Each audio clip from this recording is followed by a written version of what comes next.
எல்லாருக்கும் வணக்கம். கடமையை செய் பலனை எதிர்பார்க்காத. என்னடா நம்ம எதுக்கோ எதிர்பார்த்துட்டு இருந்தோம், இது என்ன ஒரு ஸ்லோகம் சொல்கிறான்னு பார்க்குறீங்களா? எந்த விஷயத்துக்காக நீங்கள் எதிர்பார்த்துட்டு இருக்கீங்களோ அதுக்கு முன்னாடி ஒரு ஸ்லோகம், ஒரு குட்டி கதை. ஏன்னா இந்த வீடியோ முடியும் போது அந்த ஸ்லோகத்துக்கும் அந்த குட்டி கதைக்கும் ஒரு லிங்க் இருக்குது, சரிங்களா? கடமை செய் பலனை எதிர்பார்க்காத, அதான் அந்த ஸ்லோகம். எனக்கு ரொம்ப பிடிச்சிது. என்னடா இது, கடமையை செய்ய சொல்கிறாங்க, பலனை எதிர்பார்க்க வேணான்றாங்கல்லன்னு நிறைய பேருக்கு அந்த ஸ்லோகமில் ஒரு டவுட் ஒன்று இருக்குது.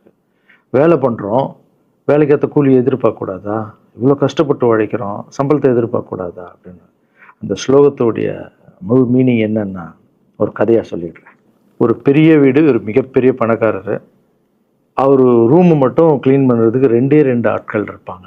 ரொம்ப பிடிச்சவங்களும் 2 பேர் அந்த ரூம் க்ளீன் பண்ணுறதுக்கு வச்சுருக்காரு. அவர் மிகப்பெரிய பணக்காரர். அவர் இப்போ 2 பேரும் வந்து ரூம் துடைக்கிறவங்க. ஓகே, அவர் காலையில் ரெடி ஆகி அந்த ரூம்லேருந்து வெளியே வரும்போது அவங்க துடைச்சிட்டு இருக்காங்கல்ல, அதில் ஒருத்தர் வந்து அவர் பாட்டுன்னு ஒரு வேலையை பார்த்துட்டு இருப்பார், துடைச்சிக்கிட்டே இருப்பார். இன்னொருத்தர் இருக்கார்ல, அவர் போய், சார் உங்கள் ட்ரெஸ்ஸு சூப்பராக இருக்குது சார், சார் நீங்கள் போட்டுக்கிற கண்ணாடி நல்லா இருக்குது சார், சென்ட்டு சூப்பராக இருக்குது சார், நல்லா இருக்குது சார், சூப்பராக இருக்கீங்க சார், எனக்கு பேக் கொடுங்க சார் அப்படின்னு வாங்கிட்டு போவார். இன்னொரு ஆள் வணக்கம் சார் சொல்லிட்டு வேலையை மட்டும் பார்த்துட்டு இருப்பார். இப்படியே தினமும் நடக்கும். அப்புறம் அந்த ஓனர் வந்து இந்த ஊரை விட்டு வெளியூருக்கு போகிறாரு.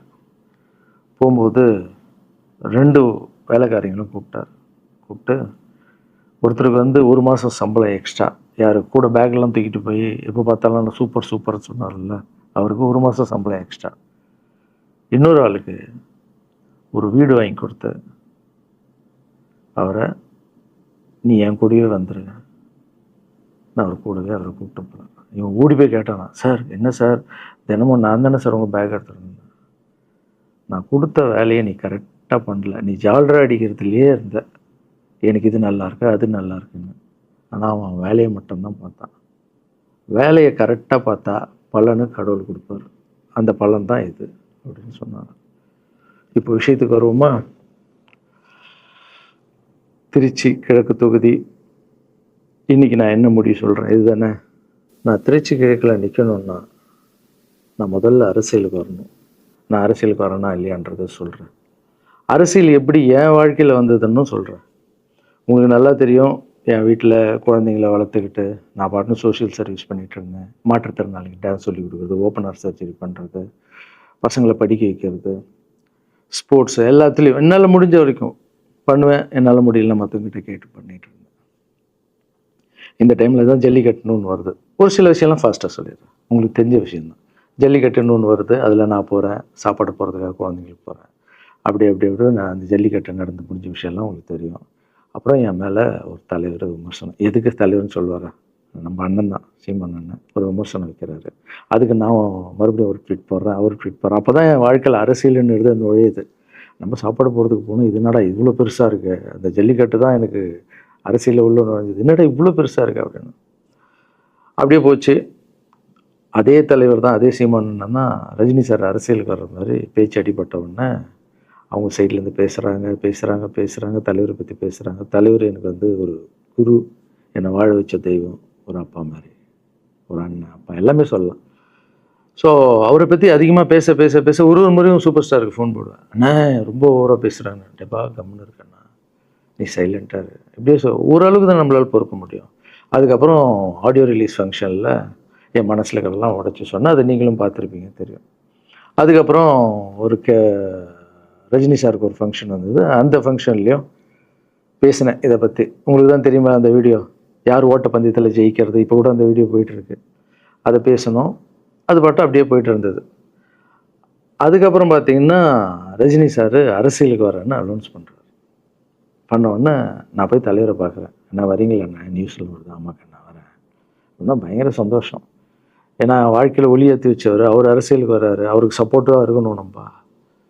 அப்புறம் எல்லாருக்கிட்டையும் போய் நம்ம கேட்டுட்டு இருக்கோம், தலைவர் வந்துட்டாருன்னா எல்லாமே குழந்தைங்களுக்கு இன்னும் நிறைய பண்ணலாம் அப்படின்னு, என்ன நானும் வரேன்னு அப்படின்னா ரொம்ப சந்தோஷம் அப்படின்னு ஸ்ட்ரெயிட்டாக கிளம்பி நான் ட்ரஸ்ட்டுக்கு வரேன். என்னுடைய ட்ரஸ்ட்டு, என்னுடைய ஃபேன்ஸு எல்லாரையும் கூப்பிட்டு என்னுடைய வெல்விஷர்ஸ் எல்லாரையும் கூப்பிட்டு உட்கார வச்சு, தலைவர் அரசியலுக்கு வராரு, புரியுதுங்களா? எனக்கு வந்து எழுத படிக்க தெரியாது, அதான் ஒரு ட்வீட் பண்ணணும், இதெல்லாம் ரெடி பண்ணுங்கன்னு தமிழில் சொல்லிவிட்டு அவங்க ரெடி பண்ணிட்டு இருக்க ஒரு டீம். இன்னொரு டீம் உட்காந்து என்கிட்ட கேள்வி கேட்குறாங்க, தலைவர் அரசியலுக்கு வந்து அவர் வந்து சிஎம் ஆகிடுவார், நீங்கள் வந்து அமைச்சர் ஆகிடுவீங்களாண்ணே, சுகாதாரத்துறை அமைச்சர் தான் நம்ம வந்து ஆப்ரேஷன் நிறைய பண்ணலாம், இன்னொருத்தர் கல்வித்துறை எடுத்தால் நிறைய படிக்க வைக்கலாம். டேய், கடமை செய்யணும், பலன் எதிர்பார்க்கக்கூடாது. சுகாதாரத்துறை அமைச்சர், இது வந்து கல்வித்துறை, இதெல்லாம் படிச்சுங்க வர இடம். அண்ணன் படிக்கலடா. எல்லாருக்கும் படித்த இடத்த போட்டு ஒரே இடத்துல போய் முடங்கி போய் படிப்புனா படிப்பு மட்டும், எல்லாம் கட்சி வளரட்டும், தலைவர் வரட்டும், எல்லா துறையிலேருந்து ஹெல்ப் கேட்டு நல்லா பண்ணுவோம், பெரிய ட்ரஸ்ட்டு கட்டுவோம். இப்போன்னா சின்ன ட்ரஸ்ட்டில் தான் நம்ம இருக்கோம். சின்ன வீட்டில் 60 குழந்தைங்க நீங்கள் இருக்கீங்க, 100 ஏக்கரில் கட்டுவோம். ஊனமுற்றோர்கள் இந்த பக்கம் திருநங்கைகளுக்கு இந்த பக்கம் முதியோர்களுக்கு ஒரு பெரிய ட்ரஸ்ட் கட்டி பண்ணுவோம்டா. சூப்பர்ண்ணா. இன்னொருத்தர் டக்குன்னு அங்கேருந்து, அண்ணா நம்மளை ஏற்று பேசின்னு இருக்கார்ல சீமான் அண்ணா, அவருக்கு ஆப்போசிட்டாக எதிர்த்து நில்லுங்கண்ணே அப்படின்னா. அது அரசியல் இல்லை. ஒருத்தர் மேலே கோவத்தால் நம்ம அரசியலுக்கு வந்தால் அது வந்து வெறுப்பு அரசியலாக மாறும். அரசியல்ன்றது மக்களுக்கு நல்லது பண்ணுறதுக்காக வரணும். இப்போ அவரை நான் அழிக்கணும், அவரை நான் ஏதோ ஒன்று செய்யணும்னு அந்த ஆசையில் வந்தேன்னு வச்சுங்களேன், ஆசை என்ன ஆகும், கோபமாக மாறும். கோபத்துலேருந்து என்ன வரும், வார்த்தைகள் தப்பாக வரும். வார்த்தைகள் மட்டும் வராது, தப்பான வார்த்தைகள் வரும். மக்களுக்கு நம்ம மேலே மரியாதை இல்லை, மக்களுக்கு நம்ம மேலே மரியாதை இருக்காது, போயிடும். ஸோ அதால் அரசியலுக்கு வரணும்னா அவரை அழிக்கிற இவழியாக இருக்குது. பதிவை பற்றி பேசுகிறத ஃபஸ்ட்டு விடுங்கடா, ஃபஸ்ட்டு வேலையை பார்ப்போம்டா. நம்ம தலைவர் வரேன்னு சொல்லிட்டாரு, ட்வீட் போடுங்களா அப்படின்னு ட்வீட் போட்டுட்டு அங்கேருந்து போட்டுட்டு வீட்டுக்கு போகிறேன். இங்கே தான் பெரிய ட்விஸ்ட் இருக்குது எனக்கு. வீட்டுக்கு போகிறேன். வீட்டுக்கு போனோன்னா எப்பவும் நான் அம்மா கிட்டே போய் ஒரு விஷயத்த சொல்கிறதுக்கு முன்னாடி ஒரு சர்ப்ரைஸ் ஒன்று பண்ணுவேன். எங்கள் அம்மா கோவில் கட்டுறது கூட, கோவில் கட்டிட்டு ஸ்டாச்சுலாம் ஆர்டர் பண்ண அப்புறம் தான் அந்த ஸ்டாச்சுவே காமிச்சாங்க அம்மாவுக்கு. அதே மாதிரி அரசியல் விஷயத்துலையும் போய் சொல்லலான்னு அம்மாவை கூப்பிட்டு ஃபேமிலியெல்லாம் உட்கார வச்சு, அம்மா தலைவர் அரசியலுக்கு வர்றாரு, சரி கண்ணா, நானும் அரசியல் போடுறேன், இங்கே பரமா ட்வீட் போட்டிருக்கேன் அப்படின்னு. அம்மா முகம் டக்குன்னு மாறிட்டு ஓகே கண்ணா, ஓகே கண்ணா சாப்பிடலாம் அப்படின்னு எழுந்து போயிட்டாங்க. என்ன இப்படி போக மாட்டாங்களே, ஒரு விஷயத்த சொன்னால் சூப்பர் கண்ணான்னு பேசுவாங்கள்ல, 1 hour அதில் இருக்கிற நல்லது கெட்டது எல்லாம் பேசுவாங்க, என்ன போயிட்டாங்க அப்படின்னு ஒரு ஃபீல். சரி, இது உடம்பு சரியில்லை போல, அப்செட்டில் இருக்கான்னு விட்டேன். அப்புறம் 2-3 நாள் அவங்ககிட்ட பேசவே மாட்டுறாங்க. கூப்பிட்டு உட்காரு, என்னம்மா உனக்கு பிரச்சனை, ஏதாவது தப்புன்னா அடின்னா அடிச்சிடுமா, என்னம்மா இப்படி பேசாமல் இருக்குன்னா, இல்லை கண்ணா நீ அரசியல் போனது எனக்கு பிடிக்கல அப்படின்றாங்க. ஏமா அரசியல் போனால் பிடிக்கல? இல்லை கண்ணா, அது ஒரு சாக்கடை, அரசியலுக்கு போகக்கூடாது, அது வந்து பணம் கொடுக்குறாங்க அரசியலுக்கு, ஊட்டு வாங்குறதுக்கு பணம் கொடுத்து தாங்க நான் ஜெயிக்கிறாங்க. அதுக்கப்புறம் ஜாதி இல்லைன்னுவாங்க, ஜாதி இருக்குது, மதம் இல்லைன்னுவாங்க, மதம் இருக்குது, அந்த சாக்கடைக்குள்ளே நீ போகாதப்பா. நம்மளுக்கு வாழ்க்கையை ஒளி வச்சு ஏற்றி வச்சவர் தாங்க நம்ம சூப்பர் ஸ்டார், அவர்கிட்ட என்னை கூப்பிட்டு போப்பா, நான் சொல்கிறேன், அவர் ஒரு ஆன்மீகவாதி, அவரும் அரசியலுக்கு வர வேணாம், இந்த வயசில் அவர் நிம்மதியாக இருக்கட்டும், எதுக்கு அரசியலுக்கு வர, என்னை கூப்பிட்டு போ, அப்பாயின்மெண்ட் வாங்கி கொடுத்துருந்தாங்க. அப்பாயின்மெண்ட் வாங்கி கூட நானும் வேறு கனவுல வந்து மைண்ட் வைஸ், அம்மா நான் சொல்கிறது கேளுமா, நம்ம எத்தனையோ இப்போ வந்து எல்லா குழந்தைங்களுக்கும் ஒவ்வொரு ஸ்டேஜில் போய் கேட்டு தானேம்மா ஹெல்ப் நடக்குது. இப்போது தலைவர் வந்துட்டாருன்னா நம்ம தாராளமாக பண்ணலாம்லம்மா, உன் கையில் எவ்வளோ காசு இருக்கோ அதுக்கு மட்டும் செய், அரசியல் வேணான்னு சொல்கிறேன் அப்படின்னு போயிட்டான். அந்த ஃபேஸ் வந்து அதுக்கப்புறம் அடிதான் நம்மளுக்கு. சரி, இந்த உலகத்தில் அம்மா மீறி பண்ணலாம், ஆனால் நான் உருப்பிட மாட்டேன், எனக்கு நல்லா தெரியும். இந்த உலகத்துலேயே எனக்கு யாருன்னா எங்கள் அம்மா தான். அது அம்மா இல்லை, எங்கள் கடவுள்னே சொல்லலாம், நான் எதிர்க்க பார்க்குற கடவுள். சரி, அம்மாவுக்கு சொல்லி புரிய வைக்கலாம், என்னடான்னு தலைவர்கிட்ட போய் எப்படி சொல்கிறது, பசங்கிட்ட ஒரு பயங்கர பில்டப் கொடுத்துட்டோம், அது இதுன்னு எல்லாம் வேலை பார்த்துட்டு இருக்காங்க, என்ன பண்ணுறது. அந்த டைமை பார்த்து கொரோனா வருது, ஒரே ஷாக்கு, வெளியே போக முடியாதுன்றாங்க, இல்லைன்னா முடிஞ்சு போச்சு. பிரச்சாரம் பண்ண வெளியே போக முடியாது, தலைவருக்கு உடம்பு சரியில்லாமல் போகுது, ஹைதராபாத் ஷூட்டிங் போகிறார், உடம்பு முடியல, அப்படியே எல்லாமே கொலாப்ஸ் ஆகுது. அப்புறம் தலைவர் அலௌன்ஸ் பண்ணுறாரு, நான் அரசியலுக்கு வரல, டாக்டர்ஸ் வந்து போகக்கூடாதுன்னு சொல்லிட்டாங்க, கொரோனா டைமில் நம்ம வந்து பிரச்சாரம் போக முடியாது, அதை காரணம் சொன்னார், அது உங்களுக்கு எல்லாருக்கும் தெரியும். ஆவலை தான் தலைமையில் கை வச்சுன்னு உட்காந்துட்டோம். நான் ட்ரஸ்ட்டில் இருக்கிற குழந்தைங்க மற்றவங்க எல்லோரும் என்னென்னோ நினச்சி ஒர்க் பண்ணிட்டு இருந்தால எல்லாரும் அப்செட்டில் உட்காந்துருக்கோம். தலைவர் ஒருத்தம் போய் பேசி பார்க்கலாம் அவர்கிட்ட, தலைவர் வர்றாரு, கூப்பிட்றாரு, போகணும். அந்த மாதிரி தலைவரை பார்த்ததில்லை நான். அப்படியே எனக்கு புரிஞ்சுது, அவர் ரொம்ப வலியில் இருக்கார் அப்படின்னு. எவ்வளோ சுறுசுறுப்பானால உடம்பு முடியலைங்கண்ணா. பரவாயில்ல, உங்கள் உடம்பு தானே முக்கியம், என்ன இதெல்லாம் என்னென்ன தூக்கி போடுங்கண்ணா. இல்லைங்கண்ணா, இத்தனை வருஷம் என்னை வாழ வச்சாங்கல்ல, அவங்களுக்கு ஏதாவது ஒன்று பண்ணணும்னு நினச்சேங்கண்ணா, இங்கே குத்துதுக்கண்ணா, எனக்கு என்ன பண்ணுறதுன்னு தெரியல, ரொம்ப கஷ்டமாக இருக்குது அப்படின்னா. அண்ணே அதை விடுங்கண்ணே, எல்லாம் அப்படின்னு அவர்கிட்ட பேசிட்டு அவர் வந்து அப்போ நான் முன்னாடி பேசும்போது அவர் சொல்கிறார், நான் கூட பதவிக்கு வரணும்னு ஆசைப்படல, இன்னொரு நல்ல ஆளை படித்த ஆளை அங்கே நிற்க வச்சு பார்ப்போம். யாருன்னே சொல்லுவேன், யாருன்னு கூட சொல்லலை. அது அப்படியே போச்சு. அவர் மனசுக்கு மட்டும்தான் தெரியும், யாருன்னு கூட சொல்லலை. ரொம்ப அப்செட்டாக இருந்தார். சரி ஓகே, இதுவும் கடந்து போகணும். அப்படியே கடந்து போச்சு. எனக்கும் காஞ்சனா படம் அது இதுன்னு பெரிய ஹிட் ஆகுது. அதுக்கப்புறம் யாருக்கிட்டேயும் நீங்கள் யாரும் எனக்கு ஹெல்ப் பண்ண வேணாம். முதல் நாள் நான் கலைஞர் ஐயா கிட்ட ஹெல்ப் கேட்டேன். அவர் ஒரு சில குழந்தைங்களுக்கு ஹெல்ப் பண்ணார். அதுக்கப்புறம் அன்புமணி ராமதாஸ் ஐயா, அவரும் ஹெல்த் மினிஸ்டர் இருக்கும்போது அவர் ஒரு சில குழந்தைங்களுக்கு ஹெல்ப் பண்ணார்.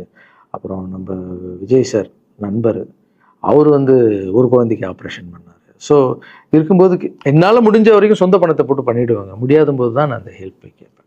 இப்போ தான் நல்லா வந்துட்டுமே, யாருக்கும் எனக்கு பணம் கொடுக்க வேணாம், இனிமேல் என் சொந்த பணத்திலே பண்ணுறேன்னு சொல்லிட்டு நான் பாட்டுன்னு ஒரு வீடியோ கூட நான் போட்டேன், இனிமேல் யாரும் பணம்லாம் கொடுக்க வேணாம் அப்படின்னு. அப்படியே போயிட்டுருக்கு. காஞ்சனா எல்லாம் முடிஞ்சு ஜிகிர் தண்டா படம் ரிலீஸ் ஆகுது. ஜிகிர் தண்டா பார்ட்டி போயிட்டுருக்கு. டைரக்டர் நின்று பேசுகிறேன். நான் டைரக்டர் கிட்ட போகிறேன். டைரக்டர் யார்கிட்டயோ ஃபோனில் பேசிகிட்டு இருக்காரு. அப்படியே பேசிகிட்டு இருக்கிறவர் டக்குன்னு இந்தப்பா சீமானன் பேசுவான்னு கொடுத்துட்டாரு என்கிட்ட. அவருக்கும் தெரியாது நான் பேச போகிறேன். அவர்கிட்ட லாரன்ஸ் பேசுவார், சீமானன் ரெண்டு பேரும் சைலண்ட்டு. நானும் எதுவும் பேசலை, சீமானனும் எதுவும் பேசலை. அப்படியே ஒரு நிமிஷம் அப்படியே நிற்கிறோம். பெரியவர் இல்லை என்னாலும் அண்ணன் அப்படின்னு. அவ்வளோதான் அண்ணன். பயங்கர பாசம். எந்த இடத்துல கோவம் இருக்கும் அந்த இடத்துல குணம் இருக்குன்னு சொல்லுவாங்கள்ல. அண்ணன் புகழ்ந்து தள்ளுறாரு ஜிகர் தண்டாவை. இப்படி பண்ண கண்ணா, அப்படி பண்ண இவ்வளோ சூப்பராக பண்ண, அந்த சீன் எனக்கு ரொம்ப பிடிச்சதுன்னு.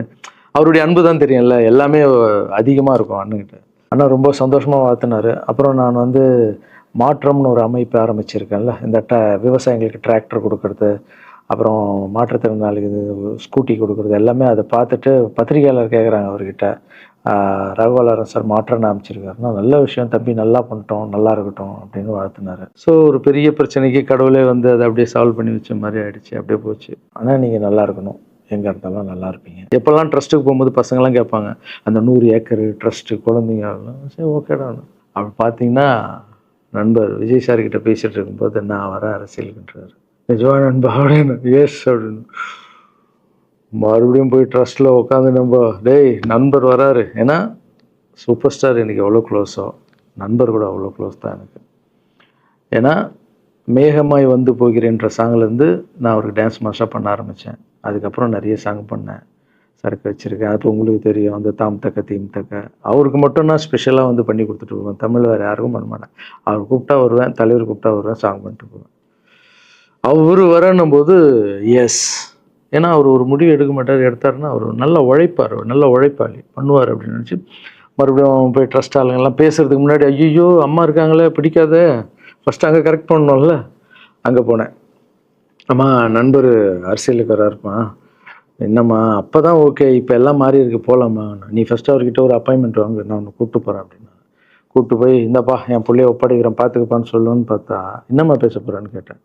நீ அரசியலுக்கு வராத தம்பி, இது ஒரு சாக்கடை, நீ அரசியலுக்கு வராத, நீ ரொம்ப சைலண்டான ஆள், உனக்கு இதெல்லாம் செட் ஆகாது, பணம் கொடுத்தா தான் ஜெயிக்க முடியும், ஜாதி இருக்குது, மதம் இருக்குது, இதெல்லாம் தாண்டி வருது கஷ்டம்னு நான் அவர்கிட்ட சொல்கிறேன்ப்பா அப்படின்னு. நான் அப்படியே மா புரிஞ்சுக்குமாண்ணா, டேய் மீன் குழம்பு வச்சுருக்கேன் சாப்பிட்றேன், அதே மீன் குழம்பு. ஓகே நான் நினச்சிட்டேன் நம்ம ஜாதகத்தில் இல்லை போல், சரி விட்டுடலாம், சரி இப்போ விட்டுருவோம், ஒரு 2-3 நாளைக்கு அப்புறம் மறுபடியும் பேசுவோம் அப்படின்னு மறுபடியும் பேசுகிறேன். அதே மறுப்பு தான். நானும் நண்பர்கிட்ட பேசுகிறேன், அம்மா இப்படி சொல்கிறாங்க நண்பா, அது அவங்களுக்கு தெரியல, அவர் நிறைய பேச மாட்டார், வயசானவங்க இல்லை, தெரியல, வந்தப்புறம் புரியும், ஒரே வார்த்தை தான். அதுக்கப்புறம் ஃபோனில் கூட்டணி கட்சியெல்லாம் வராது நண்பா, என்னடா யாரும் கூட்டணி கட்சி வரல நண்பா, இது அது நான் எனக்கு ஒருத்தரை பிடிச்சிட்டாங்கன்னா மனசில் பட்டதை எல்லாமே சொல்லிகிட்டு இருப்பேன். அது நல்லதோ கெட்டதோ, என் பழக்கம் அப்படி தான், பிடிக்கலாம் தூரம் ஒதுங்கிடுவேன். அப்படியே போகுது. எலெக்ஷன் வருது, அனௌன்ஸ் பண்ணுறாங்க, எலெக்ஷனில் நண்பர் நிற்கிறாரு. ரிசல்ட் அன்றைக்கி டோட்டலாக மாறுது எல்லாமே, அப்படியே தலைக்கீழாக ஆகுது, புரட்டி போடுறாரு சரித்திரத்தை. வேற அம்மா எப்போ முதல்ல தெரிந்து எங்கள் அம்மாவை தான். எனக்கு ரொம்ப ஆசையாயிடுச்சுன்னா எங்கள் அம்மா மேலே அம்மா பேர் கண்மணி. கண்மணி அப்படின்னு தான் கூப்பிட்டு போவேன். எங்கன்னு கூப்பிட்டு போனால் அம்மா கொண்டு என்னடா இவ்வளோ உஷாராக வர என்ன விஷயம், இங்கே வா உங்ககிட்ட தான் பேசணும். நீ என்னம்மா சொன்ன, பணம் கொடுத்தா தான் ஓட்டு போடுவாங்க, ஜாதி இருக்குது, மதம் இருக்குது, புது ஆளுங்களை வர விட மாட்டாங்க, ஜெயிக்க முடியாது, இதெல்லாம் சொன்னல. நண்பர் ஜெயிச்சிட்டார் பார்த்தியாம்மா. அந்த ஒரே ஒரு முகத்துக்காக ஓட்டு போட்டிருக்காங்க. நம்பிக்கையான ஆள் வந்தால் போடுவாங்கம்மா, நல்லவங்களாம் வரலாமா, புரிஞ்சுக்கம்மா, என்ன விடுமா. இப்போ என்னம்மா சொல்கிற அப்படின்னு கேட்டேன். முதல் முறையாக எங்கள் அம்மா முகத்தில் ஒரு சிரிப்பை பார்த்தேன் நான். ஆமாம் கண்ணா, அந்த புள்ள எல்லாத்தையும் மாற்றிடுச்சு, இவ்வளோ பெரிய வெற்றி அடி வரணும்னு நான் எதிர்பார்க்கலப்பா. ஒரு நல்ல மனுஷன் வந்து பண்ணணும்னு நினச்சா அது முடியுங்கண்ணான்ற நம்பிக்கை எனக்கு வந்திருக்குப்பா அப்படின்னு அம்மா சொன்னான். அப்போ என்ன போயிடலாமா, ஓகேவா அப்படின்னு கேட்டேன். போகண்ணா, நீ நினச்ச மாதிரி பண்ணு அப்படின்னு அம்மா சொன்னோன்னு காலில் சாஸ்தாகமாக வந்தேன். தேங்க்யூ ஸோ மச்மா அப்படின்னு. ரொம்ப ஹாப்பி நான். அம்மா ஓகே சொல்லிட்டாங்க அரசியல் வர்றதுக்கு. இப்போ நான் தாய்க்கு நிகரான்னு நினைக்கிறேன். என் ரசிகர்கள் கேட்குறேன், நான் அரசியலுக்கு வரலாமா? இதை பார்த்துட்டு இருக்கிறவங்களுக்கு, இந்த மக்களை கேட்குறேன், நான் அரசியலுக்கு வரலாமா? அந்த தகுதி எனக்கு இருக்கா? நீங்களும் சொல்லுங்கள். இந்த வீடியோ பார்த்துட்டு இருக்கவங்க கமெண்ட்ஸ் போடுங்க. பசங்களா, இவங்க தான் என்னுடைய 22 வருஷத்தினுடைய உழைப்பு. அரசியலுக்கே வராமல் மக்களுக்கு நான் செஞ்ச சேவை உங்கள் கண்ணு முன்னாடி நிப்பாட்டியிருக்கேன். இப்போ உங்கள் வயசு என்ன? 22 வயசாகுது. ஒரு வயசில் என் கையில் வந்தார் இவர். அந்த ஃபோட்டோவை நீங்களே பாருங்கள். இப்போ 22 வயசு. ஒரு குழந்தைய வளர்க்குறதுக்கு நீங்கள் எவ்வளோ கஷ்டப்படுவீங்க உங்களுக்கு தெரியும்ல. அந்த கஷ்டம் என்னென்னா, ஸ்கூலுக்கு அனுப்புறது ஃபீஸ் கட்டுறதுலேருந்து, உடம்பு சரியில்லாமல் போனான்னு அவன் ஆசைகளை நிறைவேற்றுறதுலேருந்து, ஒரு குழந்தைக்கு அப்படி இருந்தால் 60 குழந்தைங்களை வளர்த்துருக்கேன். எவ்வளோ பிரச்சனை வந்திருக்கேன், எவ்வளோ நோய்கள் வந்திருக்கும், எவ்வளோ நைட் தூங்காமல் வந்திருக்கேன், அதில் எவ்வளோ டிஸ்டர்ப், அதுவும் என் வீட்டில் வளர்த்துருக்கேன். இதெல்லாம் எதுக்கு பண்ணேன்னா, எந்த ஒரு எதிர்பார்ப்பும் இல்லாமல் கடமை செய் பலனை எதிர்பார்க்காதான்ற இந்த வார்த்தை எனக்கு ரொம்ப பிடிக்கும். அதுக்காக செஞ்சுருக்கேன், என் மக்களுக்காக செஞ்சுருக்கேன். ஏன்னா மக்கள் தான் என் படத்தை பார்க்குறாங்க. மக்களால் தான் நான் கார் வாங்குகிறேன், வீடு வாங்குகிறேன், சந்தோஷமாக இருக்கேன். அவங்களுக்கு இந்த சொசைட்டிக்கு நான் ஏதாவது பண்ணணும். அரசியலுக்கு வர்றதுக்கு முன்னாடியே பண்ண விஷயங்கள் பார்த்தீங்கல்ல. 22 வருஷம் உழைச்சிருக்கேன். ஒரு கதை ஒன்று சொன்னேன்ல, 2 வேலைக்காரங்க இருந்தாங்கன்னு. சின்சியராக யாருக்கும் ஜால்ரை அடிக்காமல் எதுவும் பண்ணாமல் என் தொழிலுக்கு தர்மமாக, என் மக்களுக்கு தர்மமாக என்ன பண்ணணுமோ 22 வருஷம் உழைச்சி உங்கள் கண்ணு முன்னாடி நிப்பாட்டிட்டேன். அந்த ஓனர் ஒரு பலன் கொடுத்தார்ல, அந்த ஓனர் யார் தெரியுமா? கடவுள். அந்த கடவுளுக்கு தெரியும் எனக்கு என்ன பலன் கொடுக்கணும். இதுக்கு தான் அந்த கதை லிங்க் ஆகும்னு சொன்னேன். ஸோ நீங்கள் சொல்லுங்கள், நான் அரசியலுக்கு வரணுமா வேண்டாம்? வேண்டாம்னா வேணான்னு சொல்லுங்கள். வாப்பா, வாடாகண்ணா, வா நண்பா, வாங்கண்ணா அப்படின்னு சொல்லுங்கள். என் முடிவை நான் உங்களுக்கு சொல்கிறேன். உங்கள் முடிவுக்காக காத்திருக்கேன்.